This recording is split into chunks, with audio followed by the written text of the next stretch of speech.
ঘুরে আসা হবে নাকি এই ওয়ান্টেড হাউসটায়? তো চলো তোমাদেরকে আজকে এই ওয়ান্টেড হাউসটা ঘুরিয়ে নিয়ে আসি। আচ্ছা, তোমরা ভাবলে কি করে গো আমি এরকম একটা ওয়ান্টেড হাউসে ঢুকবো? তোমার মনে হয়, মানে তোমাদের মনে হয় আমার এতটা সাহস আছে? আরে না রে বাবা, আজকে গেছিলাম হচ্ছে ক্রোমাতে। তো ক্রোমাতে ভাবছো যে কি আবার একটা ফোন কিনতে যাচ্ছি? ওরে বাবা না গো, অত টাকা নেই। তো আজকে গেছিলাম হচ্ছে ভাইয়ের একটা ট্যাব কিনতে। তো ভাই ট্যাবটা ভালো করে দেখে নিচ্ছে কোনটা নিলে ঠিক হয়। তো আমরা গেছিলাম আরেকটা ধান্দায়, সেটা হচ্ছে ফ্রিজ কিনতে। কিন্তু একটাও ফ্রিজ সেরকম পছন্দ হলো না। তো তার জন্য গেছিলাম হচ্ছে পাশের ওই ওয়ান্টেড হাউসটায় তোমাদেরকে দেখাতে। তো কেমন লাগলো বলো ওয়ান্টেড হাউসটা? একদিন যাওয়া হবে নাকি?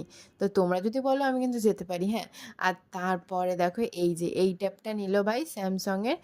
কিন্তু এর প্রাইসটা জানো তো? আমি জানি না, জানলে তোমাদেরকে জানিয়ে দিতাম। তোমাদের ভালো লাগলে বলো।